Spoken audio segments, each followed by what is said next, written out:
The Galactic Federation had a file on humanity. Every spacefaring civilization did. The files varied in length and detail depending on how much contact the civilization had had with humans, and how seriously they took the exercise of maintaining accurate records about their neighbors. Some files were thin, a few pages of basic demographic and technological data, the galactic equivalent of a brief Wikipedia entry. Some were extensive, decades of observation, diplomatic records, trade history, incident reports. The Keth Dominion's file on humanity was 412 pages long.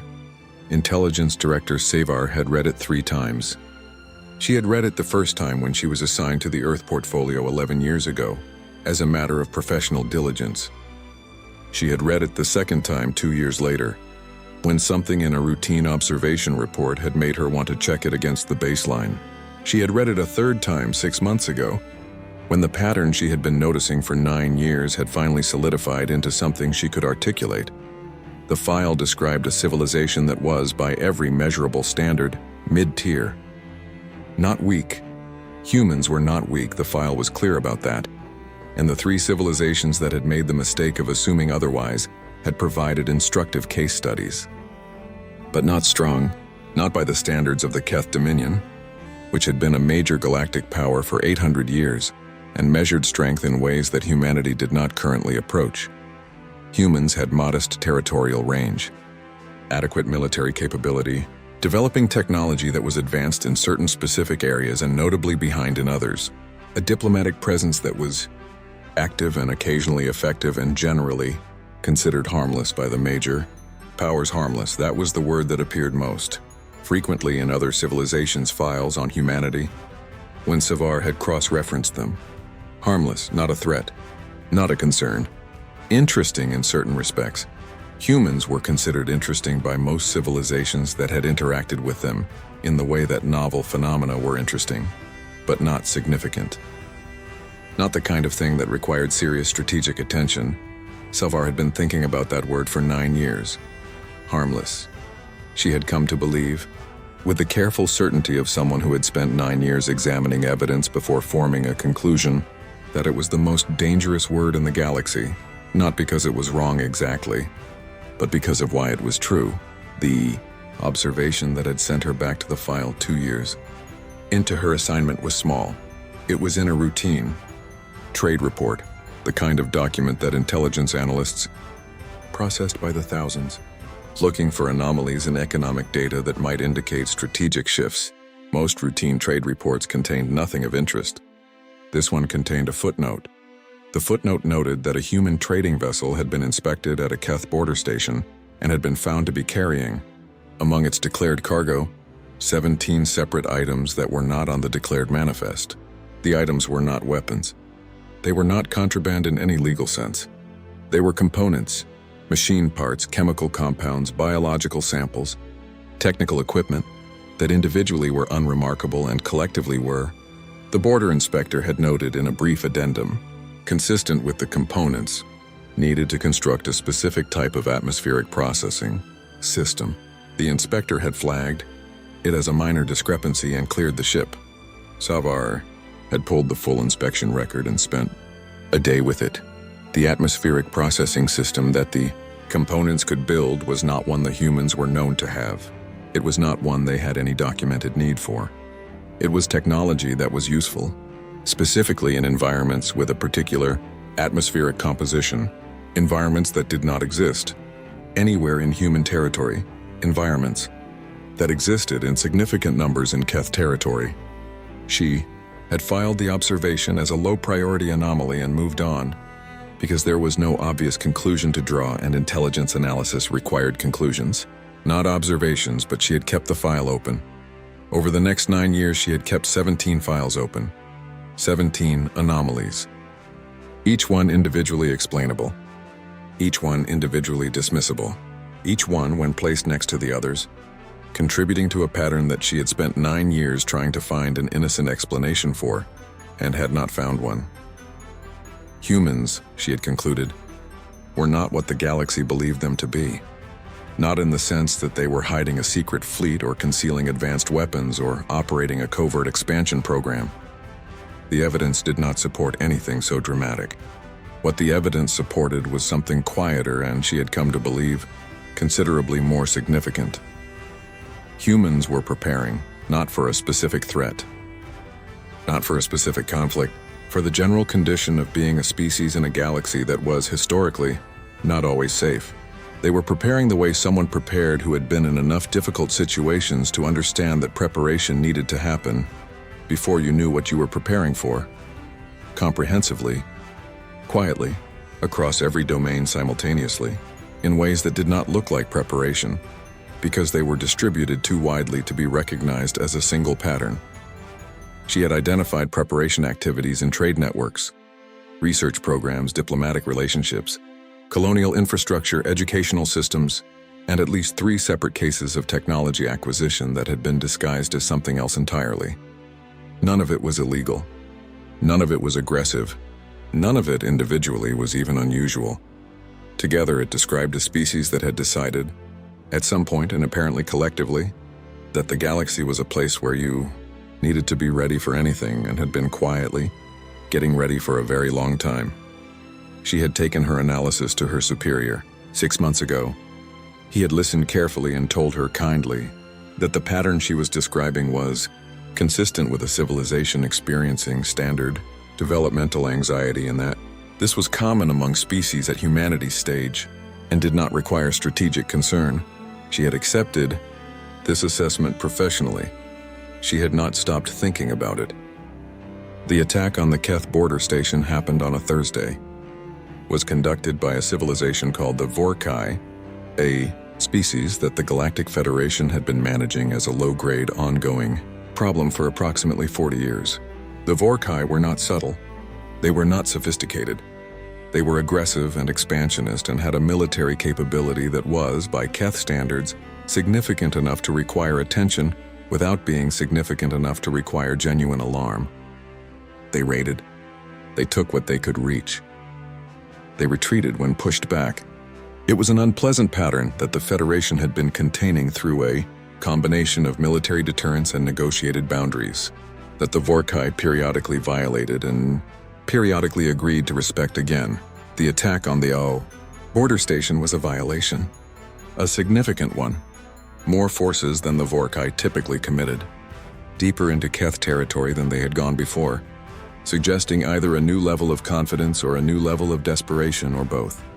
The Keth response was immediate and appropriate. Forces were dispatched. The Vorkai were pushed back. The border station was secured. What was not immediate was the explanation for why the Vorkai had been able to breach the border detection systems, which should have given the Keth 20 minutes of advance warning and had given them 4. Savar spent 3 days on that question. The answer, when she found it, sent her back to her 17 open files. The Vorkai had used a signal masking technique that was not in their known technological repertoire. It was not something they had developed. It was something they had acquired, recently, from a source that the signal's technical signature, when analyzed at sufficient depth, suggested was not Vorkai in origin. The signature was consistent with human technical standards. Savar sat with this for a long time. Then she did something that was not standard intelligence protocol. She contacted the human diplomatic mission directly. Ambassador Ren Okafor was not what Savar had expected. She had read the ambassador's file. 62 years old, career diplomat. 20 years in various postings across the galaxy. A reputation for being easy to work with and difficult to outmaneuver, which was a combination that Savar had come to associate with humans generally, and found both admirable and inconvenient. I had expected the meeting to be careful, diplomatic. The performance of openness that skilled diplomats gave when they knew they were being assessed. Okafor was not performing. She was sitting in the meeting room when Savar arrived, with a cup of something hot and a document on the table in front of her that she pushed toward Savar without preamble. "I was wondering when you would call," she said. Savar sat down slowly. She looked at the document. It was an intelligence analysis, detailed, well-sourced. It described, with a precision that suggested the author had access to information that should not have been accessible, the Vorkai's acquisition of the signal masking technology and the chain of events that had led to the border station attack. "You knew," Savar said, We identified the technology transfer 14 months ago, Okafor said. We have been tracking the Vorkai's capability development since then. She paused. We assessed that the most likely target of an enhanced Vorkai action was the Keth border infrastructure in Sector 7. We were wrong about the timing by about 3 weeks. Savar looked at her. You had this information for 14 months. Yes, and you did not share it. Okafor was quiet for a moment. We shared it, she said, through back channels in ways that would not require us to reveal the depth of our monitoring capability. The information reached the relevant parties. She paused. It was not acted on. We did not act on it because we did not know the source, Savar said. If we had known, yes, Okafor said. That is the calculation we have been working with. She looked at Savar steadily. We have information that would be useful to you. We have had it for some time. Sharing it fully requires revealing capabilities we prefer not to reveal. Not sharing it fully means the information is not acted on.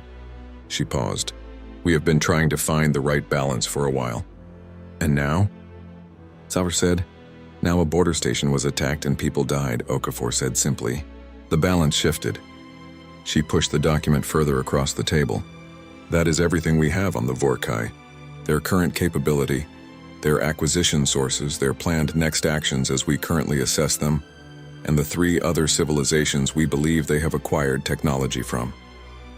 She paused. We would like to have a longer conversation about what comes next. Savar looked at the document. This level of monitoring capability, she said carefully, it is not consistent with what we believed humanity's intelligence infrastructure to be. No, Okafor agreed. It is not. You have been building this for some time. Yes, without anyone knowing. Without anyone looking carefully enough, Okafor said. There was no pride in it. It was a distinction offered precisely. We did not hide it. We did not advertise it.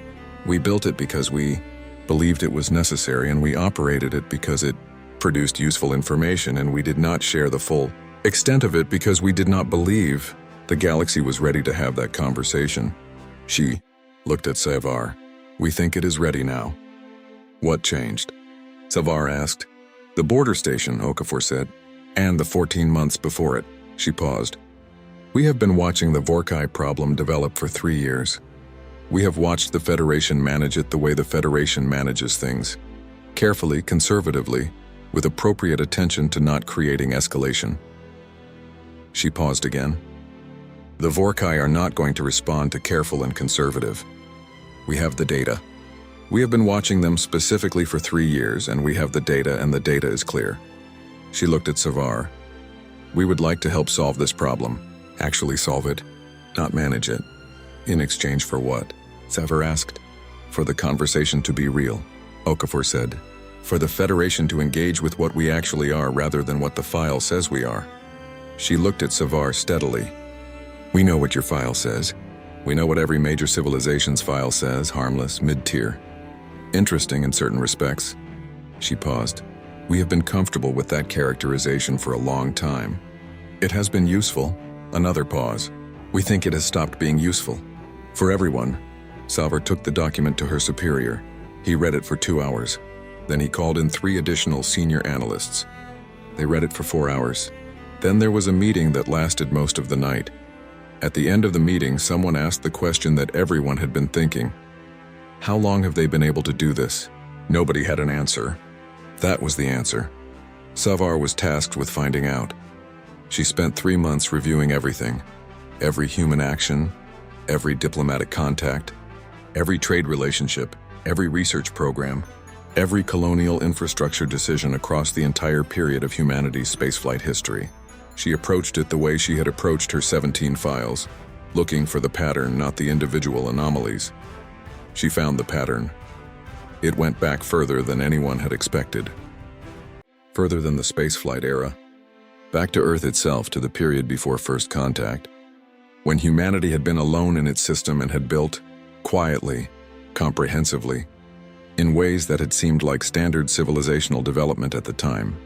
Infrastructure and capabilities and institutions that were, in retrospect, clearly designed with the galaxy in mind. Not a specific plan, not a conspiracy. Something more organic and more remarkable, A species that had looked at the universe and understood, collectively and without coordination, that preparation was the only reasonable response to not knowing what was coming, and had prepared accordingly. Across generations, across political systems, across the entire chaotic distributed decision-making apparatus of a civilization that argued about everything and somehow agreed on this. Her final report was long. The conclusion was short. Humanity has not been hiding their capabilities. They have been developing them openly in plain sight, in ways that were not recognized as a pattern because each element appeared unremarkable in isolation. The pattern assembled describes a species that has been preparing for full galactic engagement for approximately 200 years, and has been waiting for the moment when that engagement would be most useful. That moment appears to be now.